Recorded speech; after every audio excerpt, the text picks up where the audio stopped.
They would? Oh, I'm sure they would. Well, that's okay. Freya's already here, so we're good.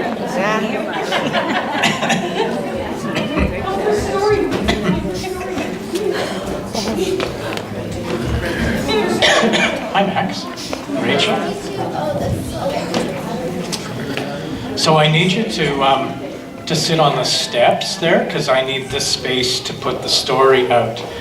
As, what was her name? Oh. Agnes. Agnes said this morning, I'm going to put the things out that fall over as I tell the story. That's good. If you want to sit right there, that's really good.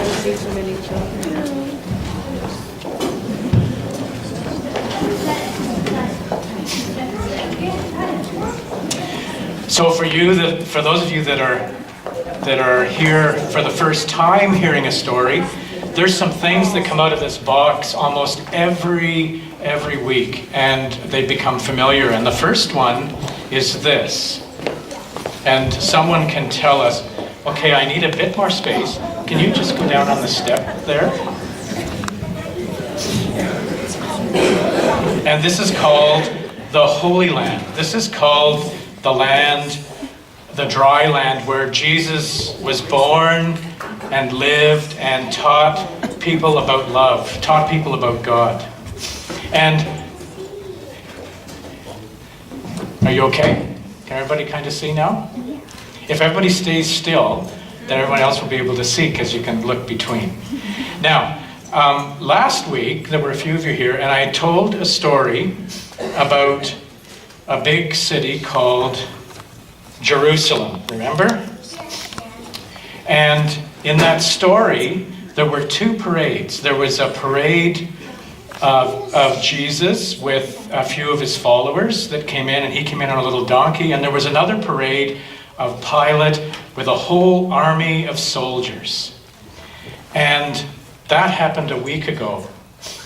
What happened in the week since is that Caesar, who was the king, the ruler, was afraid of Jesus, that Jesus was too popular, and people were starting to pay too much attention. And so he had Jesus. We okay there? There you go. He had Jesus arrested and put on trial, and sadly, they killed him. They killed him. It was a terrible, terrible time. And during the week here, some of us gathered to remember that day that he died. And what happened when he died is that they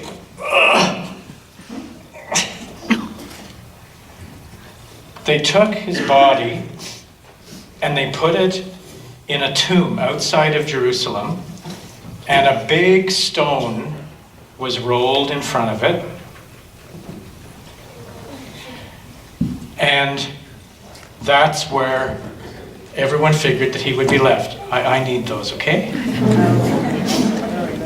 Well, a couple of days later, some friends of Jesus, 3 women, 2 of them were named Mary, and one of them was named Salome, and they went into Jerusalem and they bought some special oils.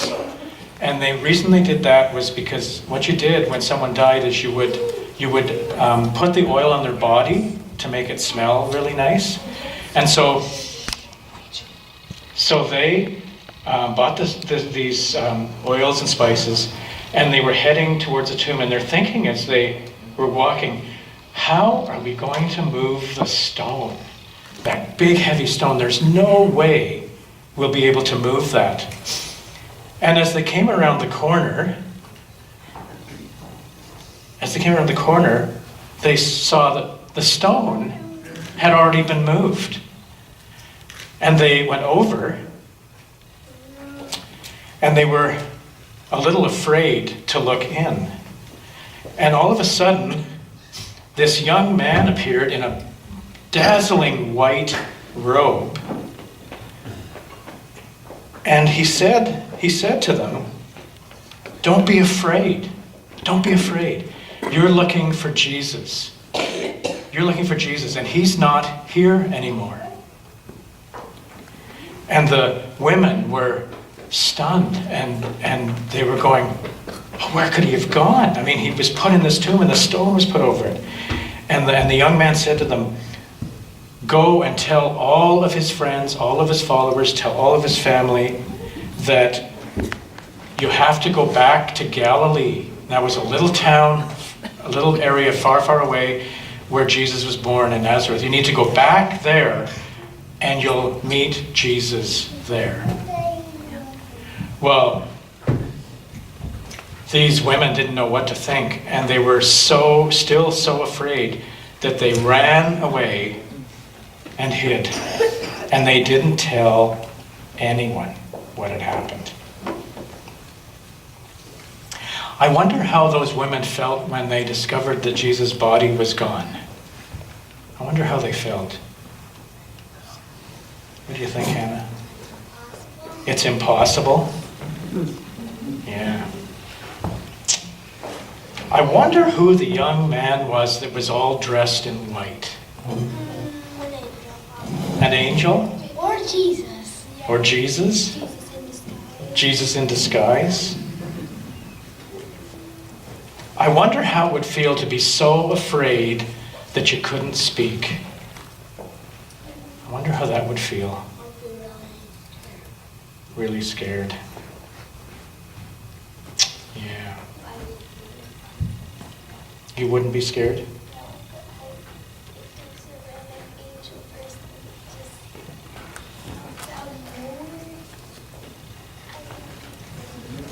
Yeah, if an angel person popped out of nowhere, you'd be freaked out. Yeah. I think I would be too. Well, that's our story. It's a very strange story, and we don't know where it goes because this is all Mark wrote. Anyway, we're going to sing a song of celebration now, and then you're welcome to head off to Children's Church. And I'm really excited because I hear there's something really fun going on there today. So let's sing together, Halle, Halle, Halle.